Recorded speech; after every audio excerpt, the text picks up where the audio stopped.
Assalamualaikum warahmatullahi wabarakatuh. Support aku ya dengan cara klik subscribe dan nyalain lonceng belnya supaya aku tetap semangat bikin konten baru yang inspiratif dan menyenangkan. Nah, teman-teman, jadi video sebelumnya aku itu membahas tentang obat-obatan ya dan juga vitamin yang dibawa ke Gontor. Mau Gontor Putra mau Gontor Putri sama aja.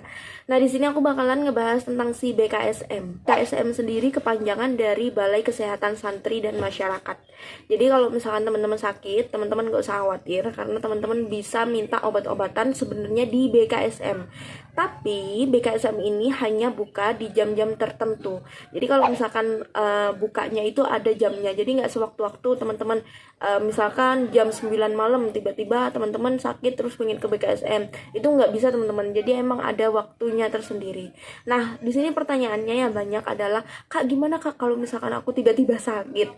Nah, makanya dari itu teman-teman bisa mengantisipasi kayak vlog aku yang sebelumnya aku bahas tentang obat-obatan. Teman-teman bisa bawa obat-obatan yang kalau misalkan aku ini kambuh nih di sering kambuh di sakit perut atau sakit gigi atau amandalku radangku gitu, teman-teman bisa antisipasi sebelum teman-teman ke BKSM ini atau pada saat BKSM tidak dibuka. Nah, jamnya BKSM dibuka ini adalah pada waktu istirahat. Misalkan jam pagi itu setelah muhadasah itu kan free, itu dibuka juga BKSM. Kemudian pada saat jam istirahat pertama, istirahat kedua, kemudian juga jam-jam sore itu dibuka. Setelah maghrib dan malam, malam itu biasanya kadang buka, kadang enggak tergantung jadwalnya gitu. Dan juga tenang aja teman-teman, kalau misalkan di BKSM itu teman-teman akan mendapatkan obat sesuai penyakit teman-teman dan bakalan dapat si antibiotik yaitu amoxilin. Jadi aku setiap kali sakit itu pasti kayak dapat si amoxilin itu loh. Ternyata waktu aku tanyain ke orang tua aku, si amoxilin ini adalah antibiotik ya. Jadi aku pernah waktu itu aku kayak sakit panas dapat si jadi bukan hanya amoxilin aja ya. Ada kayak paracetamol apa-apa gitu, salah satunya si amoxilin. Nah, habis itu aku sakit panas aku dapat amoxilin. Kemudian aku sakit gigi aku dapat amoxilin. Kemudian mata aku waktu itu kayak kena paku gitu berat gitu, itu juga aku dapat amoxilin.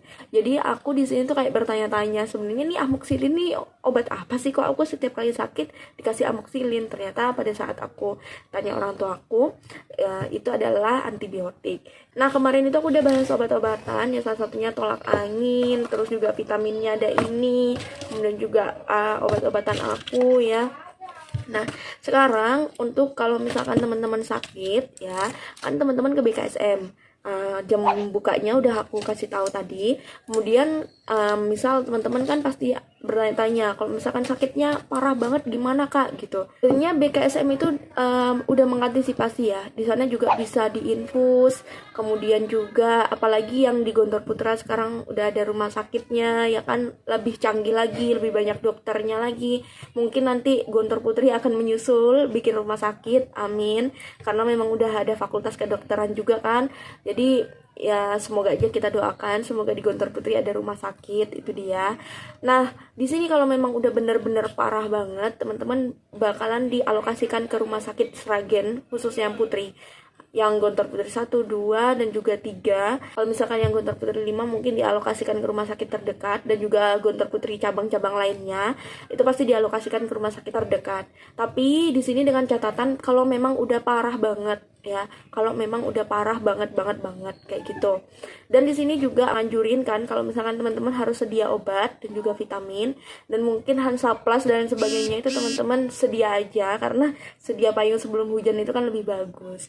Karena memang kalau misalkan di BKSM BKSM lagi nggak buka, teman-teman bisa nanganin sendiri, tiba-tiba pas ke BKSM udah sembuh ya kan, siapa tahu gitu. Nah, terus juga di BKSM ini penanganannya kalau misalkan teman-teman rawat inap, teman-teman bakalan difasilitasi ada kasur ya, kayak teman-teman kalau rawat inap di rumah sakit gitu. Tapi bedanya kalau misalkan di rumah sakit itu ada kamar VVIP, kamar VIP, kamar eksekutif 1, 2, apalah itu pokoknya. Tapi kalau misalkan di rumah kalau misalkan di BKSM ini semua kamarnya itu sama. Kemudian juga ada mungkin kalau misalkan yang Putra itu aku juga pernah masuk, itu satu kamar bisa ada yang berdua atau yang berempat juga ya. Kalau misalkan salah bisa diralat di kolom komentar.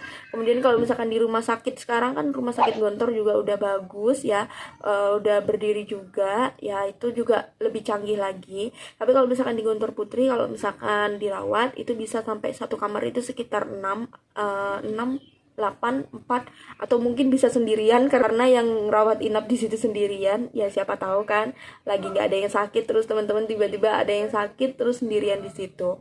Dan juga di situ difasilitasi kamar mandi, jadi kamarnya sendiri, jadi teman-teman nggak usah ke kamar mandi rayon yang nggak usah balik ke tempat, jadi teman-teman tinggal bawa alat mandi aja, jadi teman-teman bisa mandi di sana, habis mandi istirahat lagi. Terus teman-teman juga dikasih fasilitas makan, karena memang nanti kalau misalkan teman-teman rawat inap nih ya, rawat inap di BKSM, otomatis kan dapat surat rujukan kalau misalkan teman-teman itu lagi sakit dan dirawat inap di BKSM, jadi teman-teman nggak masuk sekolah.